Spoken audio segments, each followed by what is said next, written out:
guys, welcome to another video. I thought since I did a video on protein and where you can get your sources for that per 100 grams, I thought I'd do one for carbs so that depending on whatever your goal is, or if you have a large appetite or you just want to know some good carb sources, we're going to break those down today and you can see how much food you can have for how many carbs that really is. So let's get straight into it. Before I forget though guys, if you do like these types of videos and this type of content, please hit the thumbs up button so I know that you enjoy it, so I know to make more videos like this. And if you haven't already subscribed to my channel, please do so that you don't miss any of my awesome content. So here's the list of all the carb sources that I source, things that I commonly eat and that you can include in your diet to either hit your carbs or a lot of people tend to enjoy them. So each of these values over on the right here is 50 grams of carbs. So you've got your rice, which is 180 grams or 1 cup. That'll give you 50 grams of carbs. So I've started with your most common sources being rice, oats, white potato and sweet potato, pasta and bread. So they are the common ones that you're going to use in your diet strategy or meal plan because they are solid carb sources. They're really good, especially if you have to hit a high number of carbs. But for those that are either wanting to include some more vegetables, fruits, condiments, or hitting a lower carb number, here are some helpful ones that you can use and incorporate into your diet. So you've got honey and jam, which can be great like post-workout, especially the honey with the faster acting carb. You've also got a higher carb option for a vegetable, which is corn. And then you've got more of your kidney beans, soybeans, and what I really like to note is pumpkin.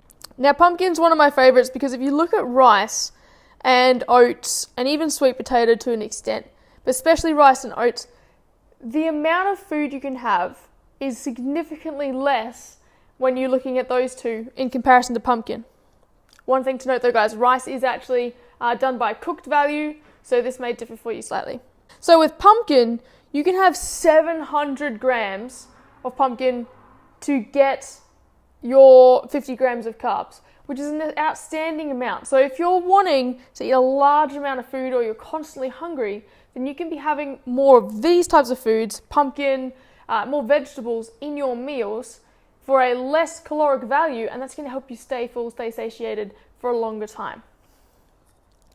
And especially if you're looking at melon or strawberries, because that's taking you to a whopping kilo and almost 2 kilos of that produce. So if you are hitting a lower carb number because you're either a lighter weight or you're doing a lower carb option, then these are some massive numbers that you need to start thinking about on what sources you want to use to get those carbs, especially if you're restricted. Now, if you do have an amazing amount, then you're probably going to be sticking up here because they're more enjoyable, or at least I personally find that. But you can use a mixture of any of these and other ones as well, so that you can hit your goal.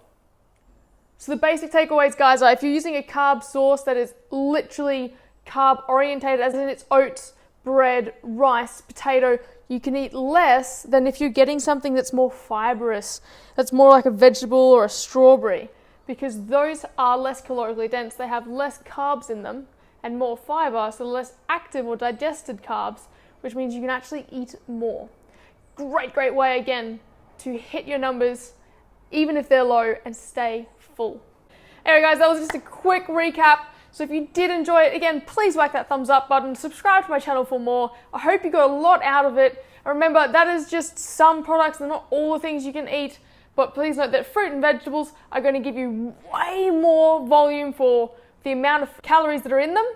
Whereas if you eat something that's more calorically dense, like rice or oats, you're still going to feel full for a certain amount of time, but depending on your number, you may want to rethink what sources you're using to get those carbs. Now, if you haven't seen my protein video, I'll link that in the description box below so that you can check that out, see how much protein is really in 100 grams of different types of foods, and that'll help you hit your protein number as well. Hope you guys get a lot out of it. I'll see you in the next video.